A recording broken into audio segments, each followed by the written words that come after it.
Welcome to this explainer of Eat That Frog by Brian Tracy. Look, Eat That Frog is not your typical polite little guide about getting more done. Actually, scratch that. Eat That Frog is much harsher than that. This book by Brian Tracy exposes how we use productivity as this perfectly clean disguise for our deepest avoidance. He built Eat That Frog around one really cold truth. The task you are avoiding isn't waiting for you to find more time. It is actively eating the best heat of your day. Here at UpGoWise, we care about this because practice is where your identity leaks. You don't become disciplined by somehow liking the hard task. You become disciplined by prioritizing it. So, let's just validate your present reality right off the bat. You probably know the exact feeling.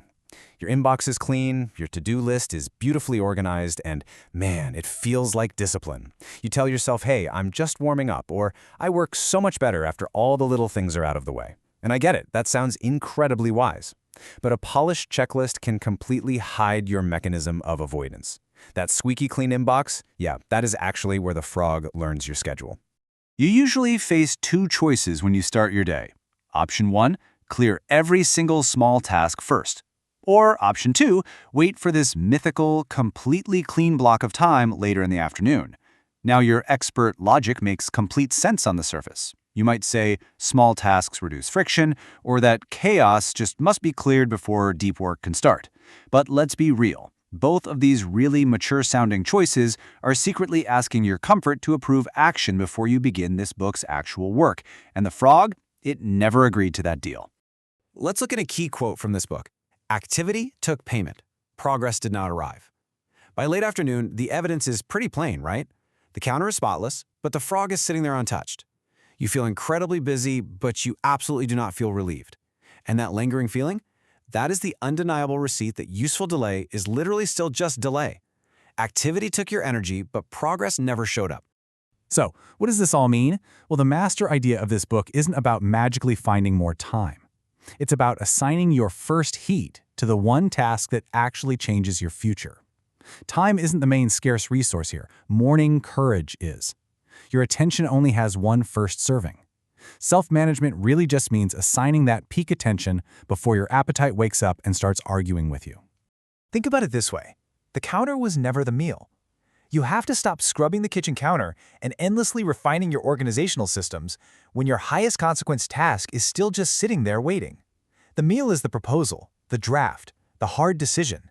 You keep wiping the counter down, telling yourself you're being responsible, while the actual meal sits there completely uncooked. Let's consider the metaphor itself. Your frog is your biggest, most important task. Brian Tracy uses this blunt, honestly kind of ugly metaphor because polite words just fail to capture the sheer weight of the task you are negotiating with. The frog is meant to be ugly.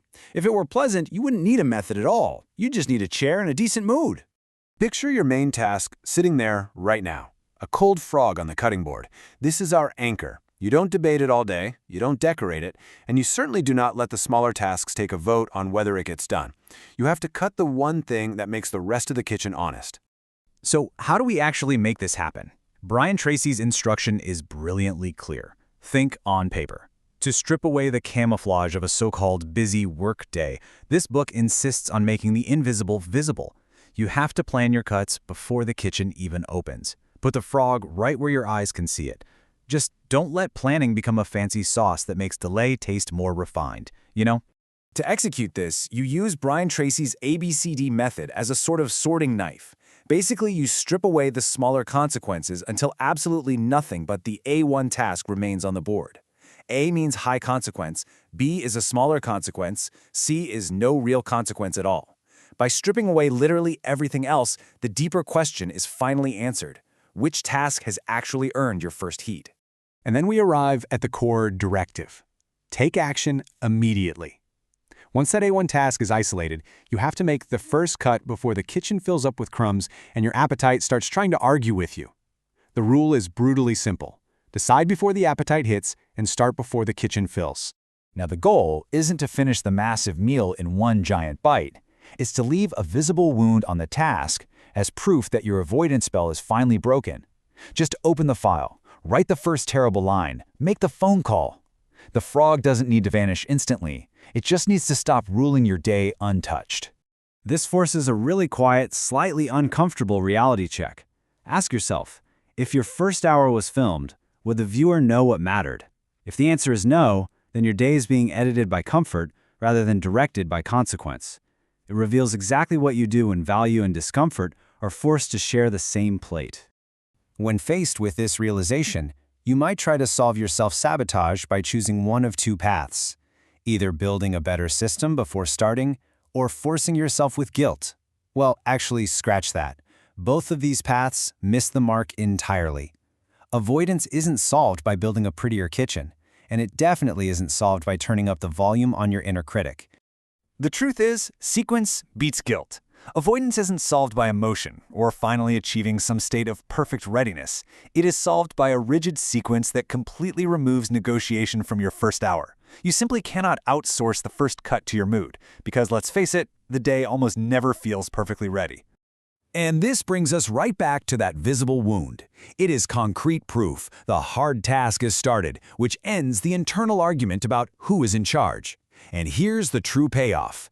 After the frog has a cut in it, you can finally go back to answering messages and cleaning the counter without your activity being a total lie. Your smaller tasks actually get their dignity back. So, as you continue to access your growth map with UpGoWise, let's set a concrete implementation intention.